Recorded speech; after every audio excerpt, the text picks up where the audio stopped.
This episode from the life of Sherlock Holmes will be transmitted to our men and women overseas by shortwave and through the worldwide facilities of the Armed Forces Radio Service. Petri Wine brings you Basil Rathbone and Nigel Bruce in the new adventures of Sherlock Holmes.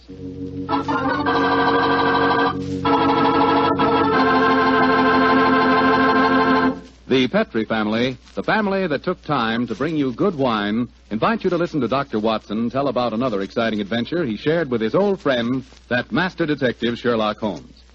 I suppose your dinner is well over by now, so now's the perfect time to get out a bottle of that swell Petri California port. You know, Petri port was just made for a time like this, after dinner when you're just taking things easy. If you've ever tasted Petri port, you know what I mean. It's a hearty, full-bodied wine with a deep red color and a flavor that's just about out of this world. I think that if you had only one wine to choose and the whole world to choose from, chances are you'd pick port. Petri port. That's how good I think it is. That's saying plenty, I know, but I think Petri port will easily live up to all I say about it. Try it and see, and share it with your friends. You can serve Petri port proudly, because the name Petri is the proudest name in the history of American wines.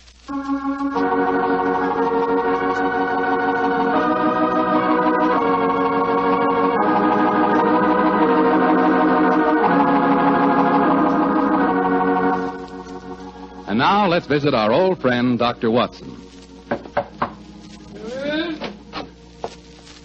I'm up here on the patio, Mr. Foreman. Come on out and join me. Admiring the sunset, eh, Doctor? Yes, my boy. It's a particularly beautiful one. Where are the puppies this evening? Asleep on a favorite tweed coat of mine that's just come back from the cleaning. And you hadn't the heart to move them, I suppose. No, I hadn't. The little fellows looked so comfortable. In fact, I sometimes wonder if these... that you haven't come here to listen to a dissertation on the behavior of dogs. Well, it is getting near story time, Doctor. Yes, of course it is. Well, just let me... get my pipe properly lighted. That's it. The story I'm going to tell you tonight began in 1909. I received a telegram from my old friend telling me that he was leaving his Sussex bee farm and coming to London for a few days. I hadn't seen the great man for several months, so naturally I went to Victoria Station to meet him. As the train drew to a stop, the door of a first-class carriage swung open and Sherlock Holmes, hand outstretched, jumped down onto the platform to greet me. Watson, my dear fellow, how are you? Oh, Holmes, my dear fellow, it's good to see you again. I've missed you. And are you, old chap? Carry a bag, sir? Yes, Porter, and get us a hansom cab, will you? Right, Shark, Governor. I wish I'd got a spare room for you. Don't worry, Watson. I shall be very comfortable at the Diogenes Club. By the way, I trust you're free this evening. Yes, naturally. What are your plans? I thought we'd go to the theatre. Theatre? Oh, what play do you want to see? Well, I thought we'd go to the Savoy Theatre and see the Sherlock Holmes play. I hear it's enormously successful. Yes, I know it is, but I've avoided it. I'm told that Sir Claude Horton takes great liberties with your character, and as for the actor portraying me, my friends tell me it's a travesty. He makes me nothing but a bumbling old fool.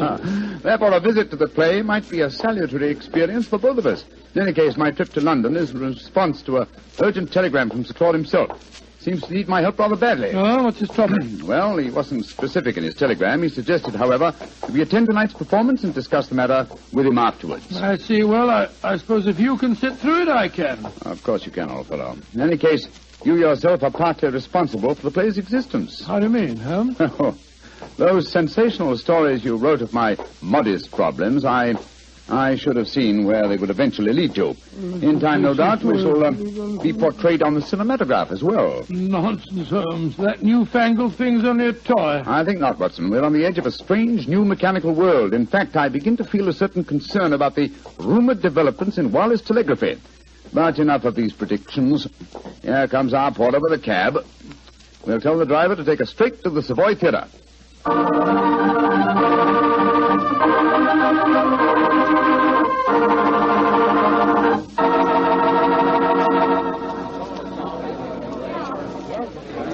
Just look at that line of people at the box office, Holmes. Very flattering, old chap. Possibly, but I hope it doesn't mean that we've got to wait our turn and... Excuse me, gentlemen. You're Mr. Sherlock Holmes and Dr. Watson, aren't you? Yes. I thought I couldn't be mistaken.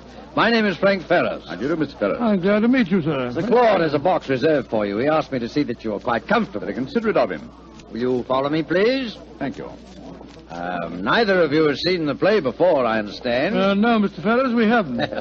I imagine it'll be a strange experience seeing yourselves portrayed on the stage.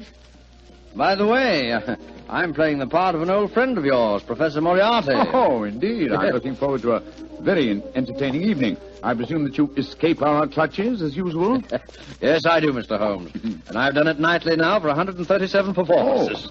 A record that I'm sure Professor Moriarty himself would envy. Had it not been for his memorable demise at the Rackenback Falls. Here we are, gentlemen. This is the box reserved for you. And now, if you'll excuse me, I'll go back to my dressing room. Oh, I nearly forgot, Mr. Holmes. Sir Claude asked me to give you this note. Thank you. No, not at all. Well, I'll see you later. Very nice fellow for an actor.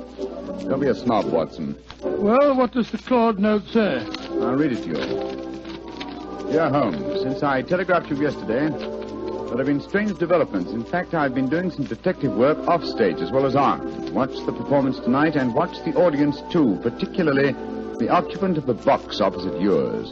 Please come to my dressing room as soon as the last curtain has fallen. He's being very mysterious, and the box opposite ours is empty. No.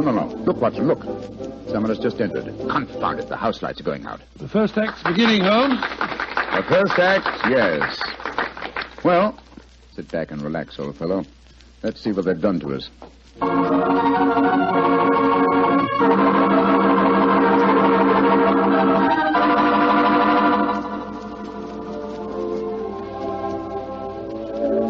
Well, and what did you think of the first act, Holmes? Huh?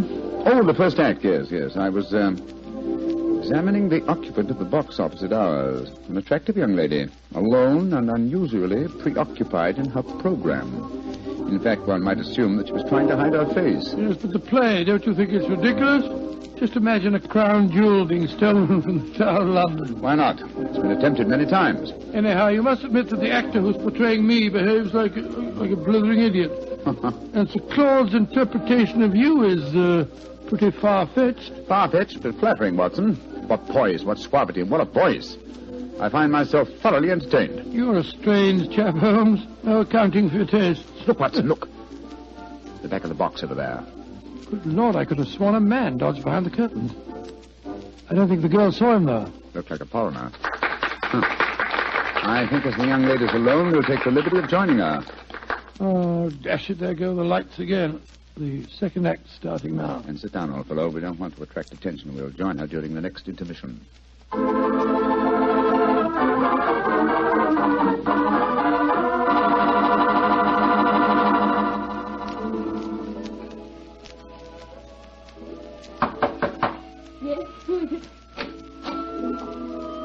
are you?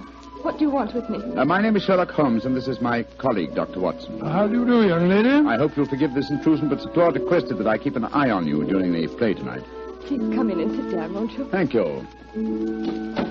Oh, this is very kind of you. You must forgive my abruptness just now. But I've just been watching Sherlock Holmes and Dr. Watson being impersonated on the stage. It's rather startling to have the real couple walk into my box. Yes, I quite understand. By the way, just before the curtain went up on the second act, I thought I noticed a man come into the back of this box and then disappear again. Were you aware of his presence? No, I didn't see him. But I know who it is. He's been following me for weeks now. Perhaps you'd like to tell us about it, Miss... Henshaw. Alicia Henshaw. Yes, I would. As a matter of fact, that's why I'm here tonight. Sir Claude Horton's an old friend of my father's. I went to ask his advice. He did some investigating himself for a few days, and then he found himself a little out of his depth, so he decided to telegraph for you, Mr. Holmes. We were going to meet in his dressing room after the performance tonight. Splendid. And now, Miss Henshaw, what is your story? It's a strange one, Mr. Holmes, though I didn't realize just how strange until I first saw this play a few nights ago. You see, my story concerns a stolen ruby. Good Lord, and tonight's play revolves around the same thing. Exactly. I might as well tell you how it all started. My brother's an officer in the British Army stationed in Egypt. Early this year, he saved the life of a very important native personage in some uprising in Cairo and was rewarded with a magnificent ruby. This jewel he sent to my Uncle Timothy and me. Oh, we're the last of the Henshaws, you see. Did your brother tell you the name of this personage? Well, he didn't know it, Mr. Holmes. Apparently, the whole affair was hushed up. I see. Please continue. Well, the trouble began shortly after Uncle Timothy and I received the ruby. A description of it was published in the papers, and a few days later a message came to us from an Egyptian, Muhammad Ali, laying claim to the stone as one stolen from his family years ago.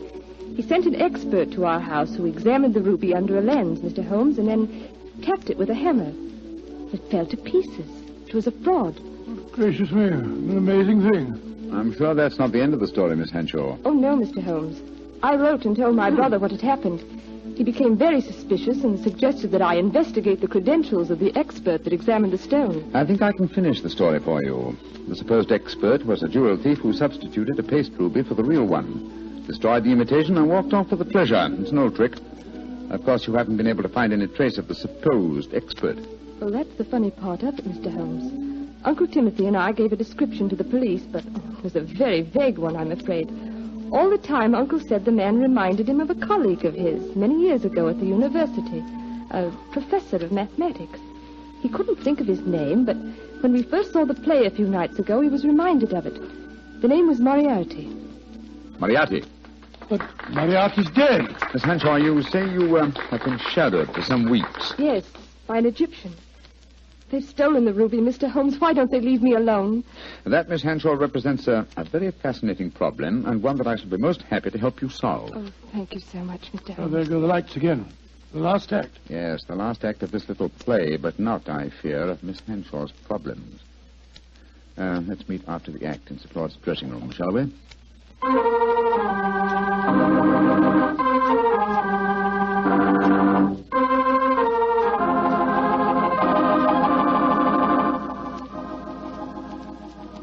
Well, Holmes, how did you enjoy the play? Very much, Sir Claude. May I introduce my old friend, Dr. Watson? How do you do, Mr. Claude? How are you, Doctor? I see you've already made the acquaintance of Miss Henshaw, and she, no doubt, has told you her troubles, eh? Yes, Sir Claude. And Mr. Holmes has promised to help me. Splendid. Tell me, Watson, how did you like the play? It was very interesting, Sir Claude. Not quite accurate, of course. Well, you have to allow us a little dramatic license, you know.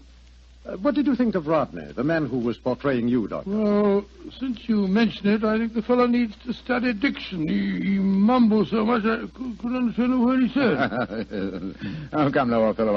I think there are times when you're a little hard to understand yourself. Oh, rubbish. Sir Claude, I hope you'll meet us at the Diogenes Club, and then we can go out and have some supper. Excellent idea. I'll join you there after I've taken off my makeup. Splendid. I think I should be going home now, Sir Claude. I gave my address to Mr. Holmes so he knows where to get in touch with me. Very well, Miss Henshaw, and don't worry. I shall give your problem my undivided attention. I'll take you to your cab, my dear. Oh, there's no need to, Sir Claude. Nonsense, I insist. Goodbye. I'll be back in a moment, gentlemen. Right, Miss Henshaw? Good night, good night. Strange business, Holmes. What do you make of it all? Very little as yet, but it's a fascinating problem. Sir Claude really seems to have identified himself with the character of Sherlock Holmes. He gave me the impression that he feels quite capable of solving the case by himself. Hello. Claude hasn't left, has he? Oh, no, Mr. Fellows. He's coming back in a moment. Oh. How'd you like the play, gentlemen? Very much. Your own performance as Moriarty was most convincing. Yes, indeed, sir. Congratulations. A couple of times there, I had a strange feeling that you really were Moriarty. Well, that's very flattering, Doctor. Oh, hello. Well, it sounds as if there's some trouble at the stage door. Hey, excuse me. Come on, Watson. Let's follow him. Right. Hello, it's Sir Claude. He seems upset about something. Yes. What's happened, Sir Claude? Oh, there you are, Holmes.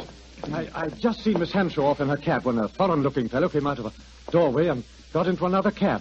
I heard him tell the driver to follow her. I tried to stop him, but he got away. Must be the same man that we saw in her box during the play. Sir Claude, we have her address. I think we'll drive there at once and see that she's arrived safely. We'll join you later at the Diogenes Club.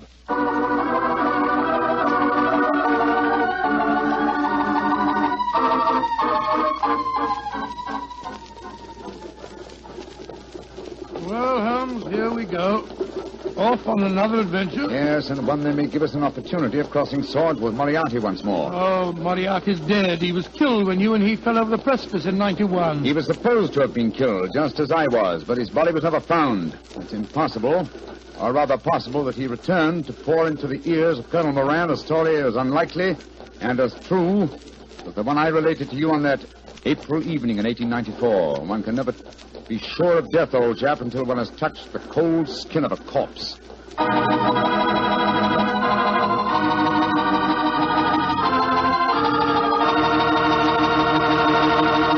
Dr. Watson's story will continue in just a few seconds. Hardly time for me to tell you about a really great Petri wine. Petri California Muscatel. Did you ever walk through a vineyard early in the morning and pick a big, juicy muscat grape right off the vine? If you've ever done that, then you know what to expect when you taste Petri Muscatel. Petri Muscatel is the color of golden sunshine with a flavor to match. Serve Petri Muscatel after dinner some evening, or serve it any time friends drop in. It's a wonderful way to express your hospitality with a wonderful wine, a Petri wine.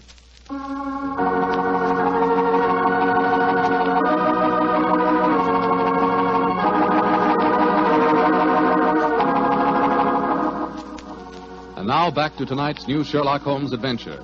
The famous pair have become involved in a strange mystery concerning a stolen ruby, a frightened girl, and an Egyptian who appears to be shadowing her. As we rejoin our story, Sherlock Holmes and Dr. Watson are standing in a darkened alleyway adjoining the girl's... Holmes, look. That Egyptian fellow. He's pacing up and down in front of our house. Yes, therefore we may assume she's safely inside. Seems to be giving up. He's coming this way. Flatten yourself against the wall. Good evening, sir. Good evening. Who are you, please? We are friends of Miss Hanshaw, and we're very curious to know why you've been following her. I'm sorry that I cannot answer your question, sir. Now, look here, my man. You're talking to Mr. Sherlock Holmes. You are Mr. Sherlock Holmes? I'm greatly honored to meet you, sir. All my life I have known of you. All my life I have admired you. Then in that case, perhaps you'll answer my questions. Why have you been following Miss Hanshaw? Because it is my duty. What do you mean, your duty? Perhaps I should have said my destiny, Mr. Holmes. For 2 generations now, the family of Arabi, of which I am a humble member, have dedicated their lives to finding the stolen treasure of Asyut. What on earth's all that got to do with Miss Hanshaw? The treasure of Asyut is a giant ruby. It was stolen many years ago from the family of Muhammad Ali. A few months ago, Miss Hanshaw received a mysterious ruby. I have found out many things, Mr. Holmes. I have many sources of information. Then I must regard you in the light of a rival detective in this case. I hardly call myself a detective, Mr. Holmes. My life is dedicated to only one problem. Miss Hanshaw now says the jewel was stolen from her. I do not believe it. That is why I watch her. If I am wrong this time, and I do not think I am wrong, then my quest must go on. Always it will go on. Permit me to wish you the best of luck, sir. Thank you, Mr. Holmes. Good night, gentlemen. Good night. Sure we shall meet again. Oh, why did you let him go, Holmes? Why not? He's frightening Miss Hanshaw. But not molesting her, old chap. In fact, it might be a good thing if someone is keeping an eye on her. In the meanwhile, Watson, let's see if we can find a cab and get back to the Diogenes Club. I don't want to keep Claude waiting.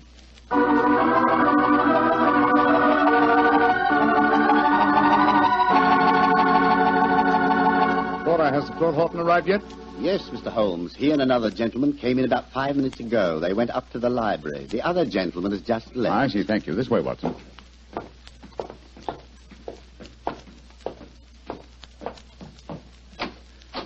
I'm sorry, Sir Claude, to have kept you waiting. We took a little longer, but... Sir Claude! Great heavens, what's the matter with him?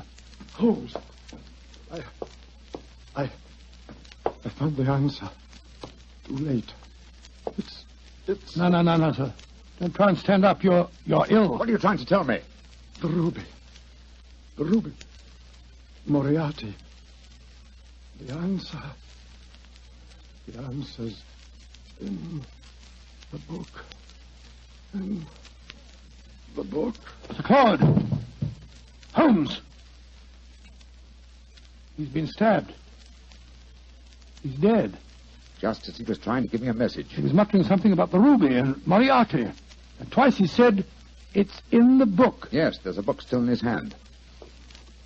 It's a copy of the Tales of Edgar Allan Poe. His thumb's marking a page. It's the story of the Purloined letter. Thank you, Sir Claude. You delivered your message. Come on, Watson. If we want to catch a murderer and a thief, we must go back to the Savoy Theatre as quickly as we can.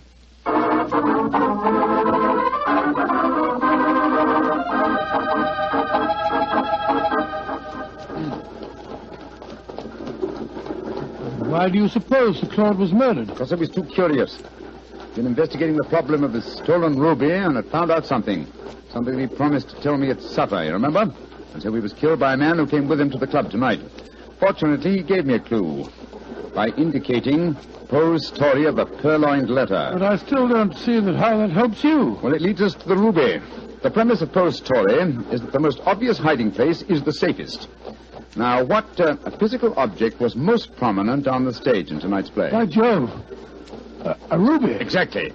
How better can you hide a stolen ruby than by exhibiting it night after night as a stolen ruby before the eyes of thousands? Well, you mean you expect to find it in the property room backstage? Precisely. That and a murderer. Wait, fellas, Cabby. Come on, Watson.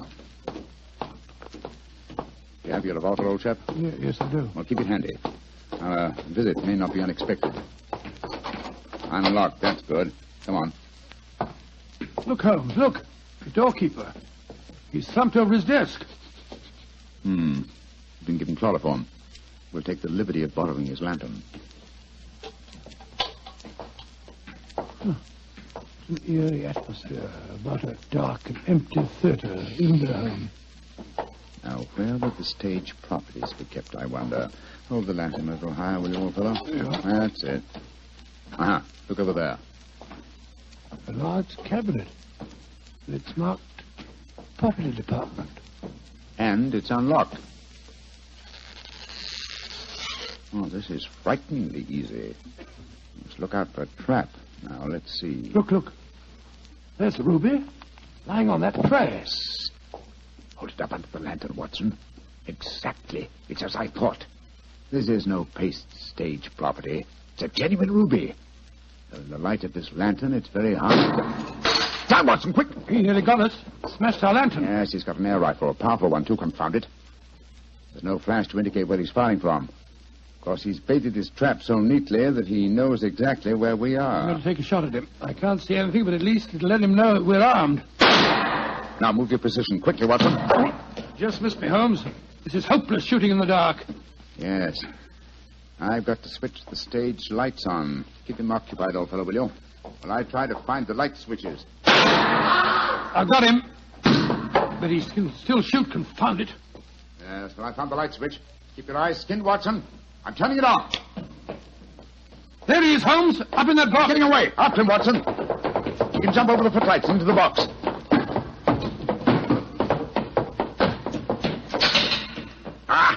Afraid the bird has flown, Watson. I should have remembered that theater exit doors always open from the inside. No, he didn't get away, Holmes. Look on the floor there. It's that Egyptian fellow. I hope you haven't wounded him too badly, No, old I don't chap. care if I have. He was trying to kill us. No, it's only a shoulder wound. He's fainted, infernal scoundrel. No, he's a very gallant man. Undoubtedly, he was trying to save us as you shot him just now. Holmes, what on earth are you talking about?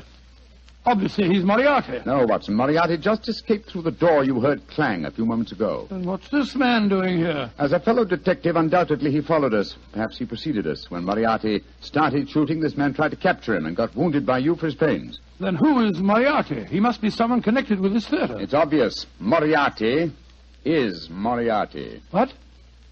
You mean Frank Ferrers, the fellow that played the part on the stage?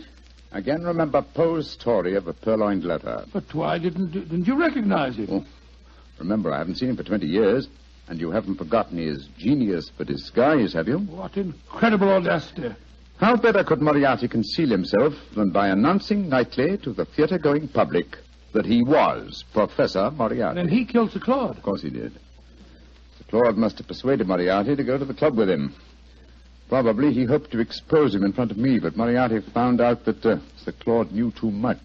Yes. So he stabbed him. Rushed back here to bait his trap for us. Yes. But how did he know that we'd walk into it? Well, he knew that if Sir Claude had guessed his secret, then I certainly would, and so he was waiting for us. Hello. He's coming too. How are you feeling, my man? The ruby. The ruby. Did you find the ruby? Yes. Here it is, sir. Tell me. Is it the ruby of Muhammad Ali? No. It is a fine stone, but it is not the one for which I have searched all my life. And so my endless quest must go on and on. He's fainted again. Poor devil. Fine mess I made of this case, Watson. Oh, I don't know. You've recovered the ruby? Yes, look at it, old fellow. Before I turn it over to Miss Henshaw, look at it well. Probably its every facet stands for a bloody deed. It's a beautiful stone. And yet this lovely bauble has cost Sir Claudy's life. And that devil Moriarty still goes free. But one day, Watson, and may the day come soon, I shall meet Moriarty again. And when that happens and I finally bring him to justice, then and only then can you write fini to the character of Sherlock Holmes.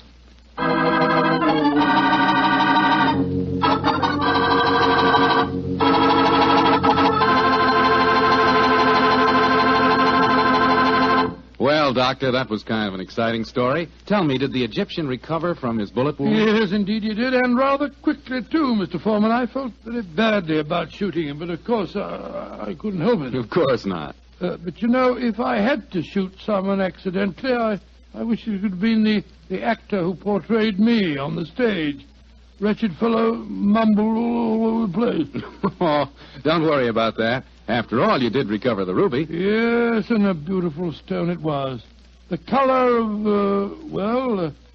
the color of a fine glass of port when the light shines through it. By a fine port, I take it you're talking about a Petri port? Is there any other kind? Well, all kidding aside, Doctor, Petri port, like all Petri wines, is good wine. And I can tell you why very simply. Petri took time to bring you good wine. You see, the Petri family has been making wine for a good many generations, since way back in the 1800s. And because the Petri business has always been family-owned, everything the family has ever learned about the art of making wine, they've been able to hand down from father to son. From father to son. That adds up to a lot of skill and a lot of experience when it comes to turning plump, juice-filled California grapes into clear, fragrant, delicious wine. So when you want a wine for any occasion, obviously you can't go wrong with a Petri wine, because Petri took time to bring you good wine. And now, Dr. Watson, what story do you have lined up for us next week? Now let me see. Next week, Mr. Foreman, I'm going to tell you a most unusual adventure that occurred to Sherlock Holmes and me early in the last World War. It took place in Flanders and concerned a famous British general, an actress, and a German firing squad. Boy, that sounds like a real thriller. Well, see you here next week. No. Not here, Mr. Foreman, remember? Oh, of course. Next week, we're going to be at the Paramount Theater in Hollywood for the 7th War Loan Drive. That's quite right. Ladies and gentlemen, I can't invite you all to my home for one of our broadcasts, but we can get together next week at the Paramount Theater in Hollywood. You can get a free ticket for our broadcast by buying a war bond. And I sincerely hope that you will do this, so that we can see you next week at this time.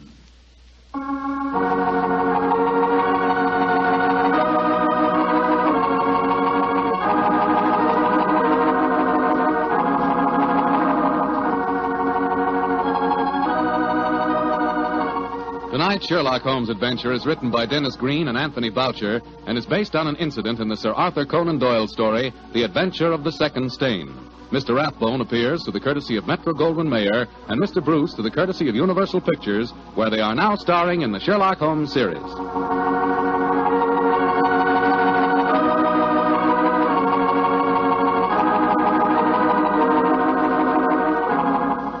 The Petri Wine Company of San Francisco, California, invites you to tune in again next week, same time, same station.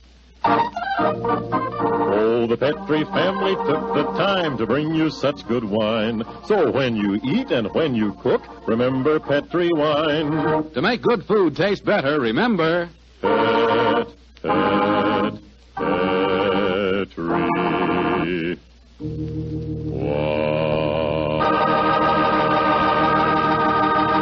Bill Foreman saying goodnight for the Petri family. Sherlock Holmes comes to you from our Hollywood studios. This is the Mutual Broadcasting System.